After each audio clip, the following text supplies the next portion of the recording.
ये हमने एक किट बनाई है जिसके थ्रू हम ये डेमोन्स्ट्रेट कर सकते हैं कि ट्रांजिस्टर्स का यूज़ करके एक और गेट हम कैसे बनाते हैं।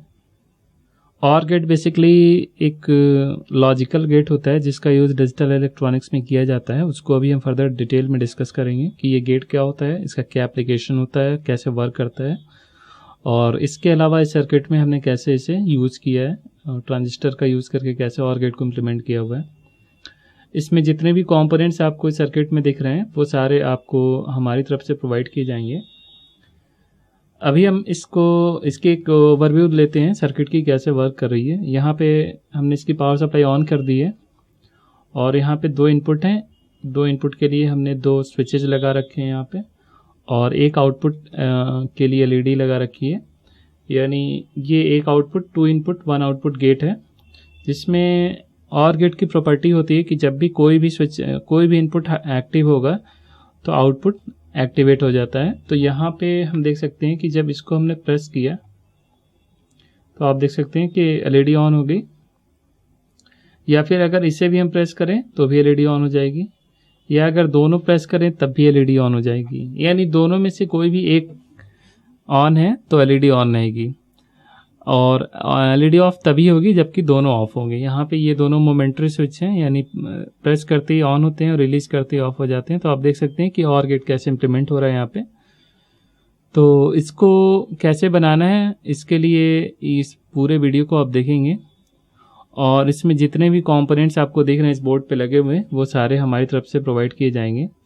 और इसके अलावा आपको कुछ मैनुअल्स मिलेंगे जिसकी हेल्प से आप इसको इजीली समझ सकते हैं, और कैसे कंपोनेंट्स को लगाने हैं, कहाँ पे किस वैल्यू का कंपोनेंट लगाना है, वो सारी चीज़ें उसमें डिस्क्राइब की गई हैं मैनुअल में। और इसके अलावा आप एक हमारा दूसरा वीडियो भी देख लेंगे जिसमें हमने ये डिस्कस किया है कि इस पेपर सर्किट को हमें कैसे बनाना है, यानी इस पेपर को एक कार्डबोर्ड पे पेस्ट करके उसको कैसे हमें कंप्लीट करना है सर्किट को, वो भी उसमें डिस्कस किया गया है। इसको बनाने के लिए आपके पास एक मल्टीमीटर भी होना चाहिए। मल्टीमीटर बेसिकली यूज़ किया जाता है कंपोनेंट्स को टेस्ट करने के लिए, या फिर सर्किट में भी कोई प्रॉब्लम आती है तो उसको आप मल्टीमीटर से इजीली टेस्ट कर सकते हैं।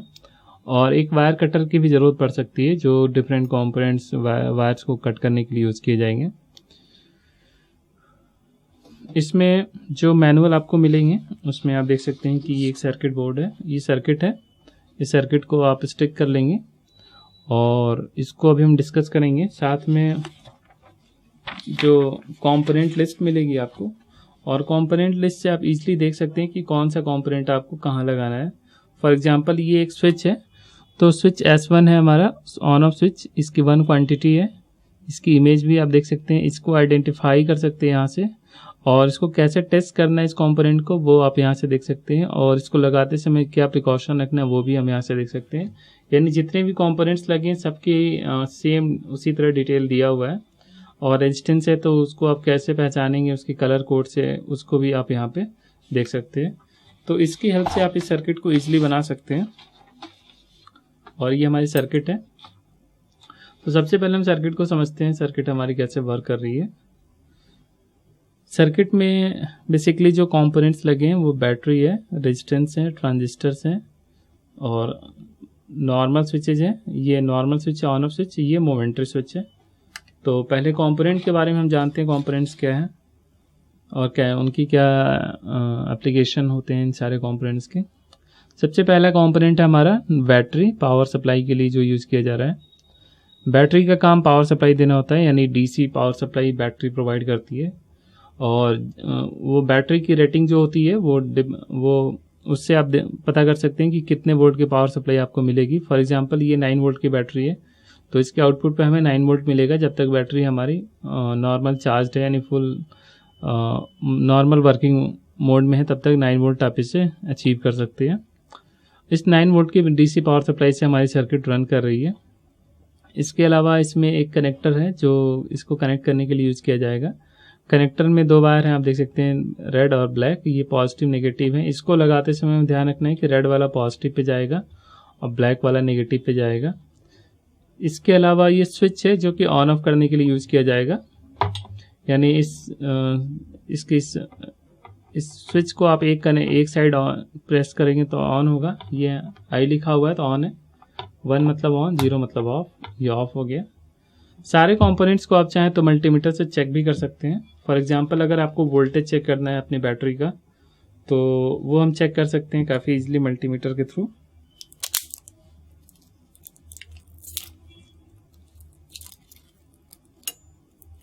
इसके लिए मल्टीमीटर को आप डीसी रेंज में रखेंगे। यहाँ पे आप देख सकते हैं 20 वोल्ट डीसी है, और इस टाइम पे आप जो रेड वाला है वो पॉजिटिव पिन पे जाएगा। यहाँ पे आप देख सकते हैं ये पॉजिटिव है, तो यहाँ पे हमने वोल्टेज चेक किया, तो आप देख सकते हैं बैटरी हमारी बिल्कुल चार्ज है, 9 वोल्ट से ज़्यादा ही है वोल्टेज। तो ये बैटरी हमारी सही है, इसको हमने टेस्ट कर लिया। इसके बाद अगर हमें स्विच को टेस्ट करना है, तो स्विच को टेस्ट करने के लिए आप मल्टीमीटर को कॉन्टीन्यूटी रेंज में ले जाएंगे। कॉन्टीन्यूटी रेंज में ये दोनों पॉइंट जब आपस में कनेक्ट होते हैं तो बीप करते हैं। तो यहाँ पे हम स्विच को अगर चेक करना चाहें, तो अगर हम इसे ऑन रखेंगे तो ऑन की कंडीशन में ये बीप करेगा। अगर हमने ऑफ कर दिया तो ऑफ कर देने के बाद ये बीप नहीं करेगा, आप देख सकते हैं। उसी तरह इस स्विच को भी हम चेक कर सकते हैं।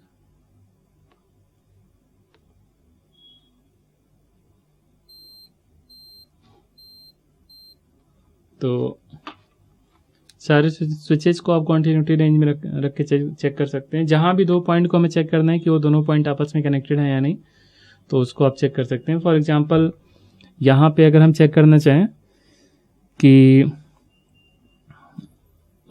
यहाँ पे अगर इस ट्रांजिस्टर का ये वाला पिन इस पॉइंट से कनेक्टेड है कि नहीं, तो उसके लिए आप इस पॉइंट को यहाँ रखेंगे और इसको यहाँ रखेंगे। आप देख सकते हैं ये कनेक्शन है, ये कनेक्शन रहना भी चाहिए। और ये पॉइंट यहाँ से भी कनेक्टेड है, तो यहाँ से भी हम चेक कर सकते हैं। ये सेम पॉइंट यहाँ से भी कनेक्टेड है, यहाँ से नहीं सॉरी, यहाँ से है। तो आप देख सकते हैं कनेक्शन है। उसी तरह अगर हम यहाँ से कनेक्शन चेक करें तो ये कनेक्शन नहीं होगा, क्योंकि ये पॉइंट डायरेक्टली आपस में कनेक्टेड नहीं है, बीच में कंपोनेंट्स आ रहे हैं। तो आप अपनी सर्किट को वेरीफाई करने के लिए कि सारे कनेक्शन सही है कि नहीं, इस मल्टीमीटर की कॉन्टिन्यूटी से आप इजीली चेक कर सकते हैं। इसके बाद जो नेक्स्ट कंपोनेंट, ये स्विचेज हो गए हमारे। ये स्विच, दोनों स्विच सिमिलर ही हैं, केवल ये मोमेंटरी हैं, ये परमानेंट है। और फिर हमें रेजिस्टेंस को लगाना होता है। तो रेजिस्टेंस की वैल्यू आप मल्टीमीटर से भी चेक कर सकते हैं, या फिर आप कलर कोडिंग के थ्रू चेक कर सकते हैं। आपको जो मैनुअल मिला है उस मैनुअल में ये चीज़ डिस्क्राइब की गई है कि 10 किलो ओम का रेजिस्टेंस जो है उसकी कलर कोडिंग क्या है, और 1 किलो ओम के रेजिस्टेंस की कलर कोडिंग क्या है। तो उससे आप इजीली रेजिस्टेंस को चेक कर सकते हैं। अगर आप मल्टीमीटर से चेक करना चाहते हैं तो इसको आप रेंज जो रखेंगे वो रेजिस्टेंस के रेंज में होना चाहिए, यानी 2K, 20K, 200K, 2 mega ohm. तो इसमें से आप देख सकते हैं यहाँ से लेके यहाँ तक हम रेजिस्टेंस को ही बेसिकली चेक करते हैं। तो 20K हमारा मिड वैल्यू है, इस पे अगर हम कोई रेजिस्टेंस चेक करेंगे, फॉर एग्जांपल ये हमारा है 1 किलो ओम का रेजिस्टेंस। आप देख सकते हैं ऑलमोस्ट 1 किलो ओम आ रहा है। ये कलर कोड है brown, black, orange. It means कि ये 10 किलो ओम का रेजिस्टेंस है। तो इस तरह से हम रेजिस्टेंस को चेक कर सकते हैं। रेजिस्टेंस का काम करंट को लिमिट करना होता है, यानी इस सर्किट में जो भी करंट फ्लो कर रही है वो करंट एक लिमिट से ज़्यादा फ्लो नहीं करनी चाहिए, अदरवाइज सर्किट हमारी डैमेज हो सकती है, यानी जो भी कंपोनेंट्स उसके साथ लगे वो ख़राब हो सकते हैं। तो उसके लिए यहाँ पे डिफरेंट पॉइंट पे रेजिस्टेंस लगाए जाते हैं। यहाँ पे जो 10 किलो ओम के 2 रेजिस्टेंस लगाए गए हैं, इनका यूज जो बेस करंट है उसको कंट्रोल करना है, यानी एक लिमिट से ज़्यादा बेस करंट दोनों ट्रांजिस्टर में फ्लो नहीं होनी चाहिए। अदरवाइज बेस करंट बहुत ज़्यादा होगा तो कलेक्टर करंट बहुत ज़्यादा हो जाएगा और ट्रांजिस्टर डैमेज हो जाएगा। उसी सेम प्रॉब्लम यहाँ भी है, तो यहाँ भी हमने एक 10 किलो ओम का रेजिस्टेंस लगाया। इसके अलावा यहाँ एक एलईडी लगाई गई है। एलईडी का काम होता है इंडिकेशन, यानी इसमें करंट अगर इसके एनोड डायरेक्शन से कैथोड की तरफ फ्लो करती है तो एलईडी ग्लो करती है। यानी एलईडी जो है वो इंडिकेटर की तरह यूज़ की जाती है। तो एलईडी को अगर हमें चेक करना है कि एलईडी हमारी सही है या नहीं, तो उसको आप इसी कॉन्टिन्यूटी रेंज में चेक कर सकते हैं। ये ग्लो कर रही है एलईडी, इट मीन्स कि ये सही है। और इसको लगाते समय हमें ध्यान रखना है कि जो करंट का डायरेक्शन है वो एनोड से कैथोड की तरफ होना चाहिए, यानी बड़े वाले लेग से छोटे वाले लेग की तरफ फ्लो करना चाहिए करंट। यहाँ पे आप देख सकते हैं एलईडी का जो सिंबल होता है वो एक ट्रायंगल होता है प्लस ये एक लाइन बनी है, यानी करंट का जो फ्लो है वो इसी डायरेक्शन में ऐसे होना चाहिए। और ये दो एरो बने होते हैं इंडिकेट करते हैं कि लाइट एमिट करती है एलईडी। क्योंकि डायोड का भी सिंबल सेम होता है उसके लिए ये अलग से ये बनाया जाता है एलईडी के लिए। तो जब भी आप लगाएंगे तो जो ये जो एरो है इसमें जो आगे लाइन खींची है इधर कैथोड होगा और इस साइड एनोड होगा। इसको हमें हमेशा ध्यान रखना है एलईडी को लगाते समय। तो एलईडी को भी हमें प्रोटेक्ट करना होता है, एक लिमिट से ज़्यादा करंट एलईडी में भी फ्लो नहीं करनी चाहिए, तो उसके लिए हमने यहाँ पे एक 1 किलो ओम का रेजिस्टेंस लगाया है। और वो सेम कंडीशन यहाँ पे भी है, एक रेजिस्टेंस हमने लगाया है 10 किलो ओम का। यहाँ पे बेसिकली रेजिस्टेंस को लगाते हैं हम यहाँ पे वोल्टेज जनरेट करने के लिए। इसको अभी हम डिटेल में समझेंगे, पहले ट्रांजिस्टर की वर्किंग समझते हैं। ट्रांजिस्टर एक स्विच होता है जिसके बेस पे अगर करंट फ्लो करती है तो इसके कलेक्टर से करंट एमीटर की तरफ फ्लो होने लगता है, अदरवाइज ये कलेक्टर से एमीटर की तरफ कोई करंट फ्लो नहीं होती है। तो यहाँ पे अगर जो ट्रांजिस्टर के 3 टर्मिनल होते हैं एमीटर, बेस एंड कलेक्टर, तो इसको सिंबल से ऐसे दिखाया जाता है जैसा इसमें आपको दिख रहा है।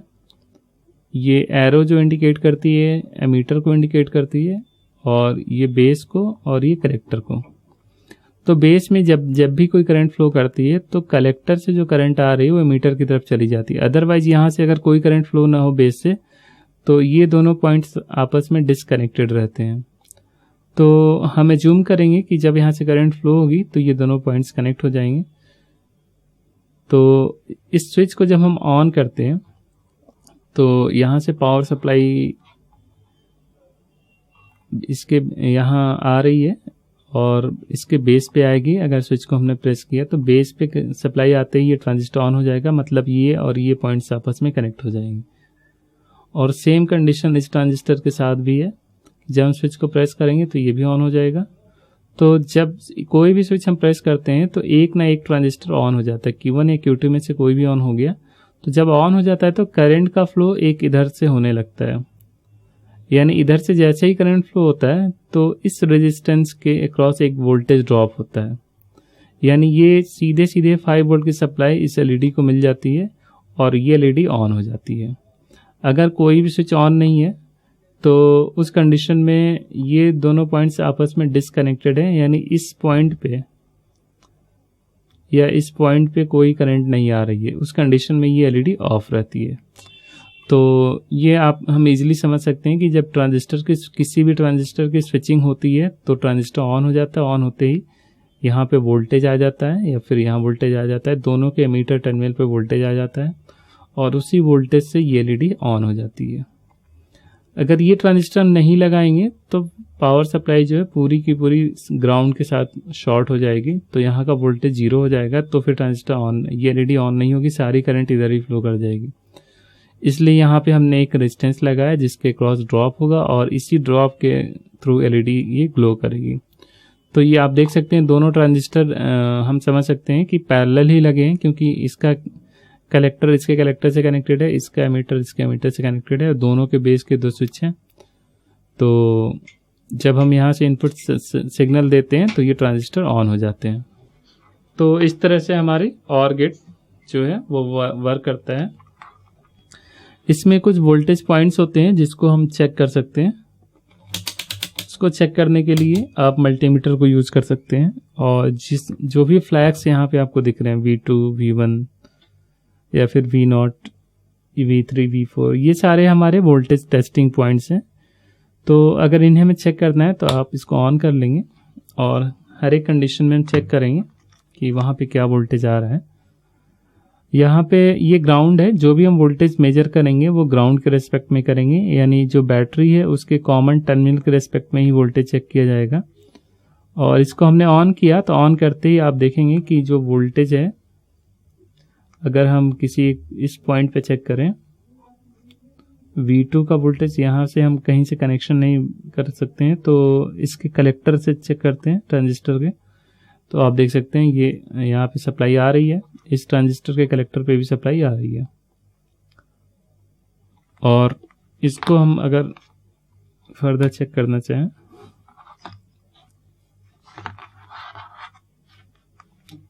जब इस स्विच को हम ऑन करते हैं, अभी इसके बेस पे कोई सप्लाई नहीं है, यहाँ भी नहीं है, और इसके एमीटर पे भी कोई करंट नहीं फ्लो कर रही है। लेकिन जैसे हम स्विच को ऑन करेंगे, ऑन करते ही आप देख सकते हैं यहाँ पे एक वोल्टेज जनरेट हो रहा है, और इस वोल्टेज से यहाँ पे सप्लाई आ जा रही है, यानी जो भी हमने यहाँ से करंट आ रही है उधर फ्लो कर रही है, और ये एलईडी ऑन हो रही है, यानी यहाँ तक सप्लाई फ्लो कर रही है। यानी V3 अगर हाई हो गया तो ये एलईडी ऑन हो जाएगी, यहाँ पे वोल्टेज आ जाएगा,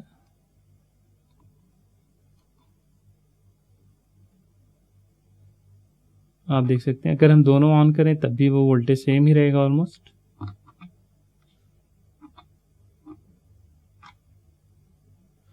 तो आपने देखा कि जब ये दोनों पॉइंट्स ऑन होते हैं तो यहाँ का वोल्टेज हाई हो जाता है, या फिर कोई भी V3 V4 में से कोई भी ऑन होता है तो V5 हाई हो जाता है और हमारी सर्किट वर्क करने लगती है।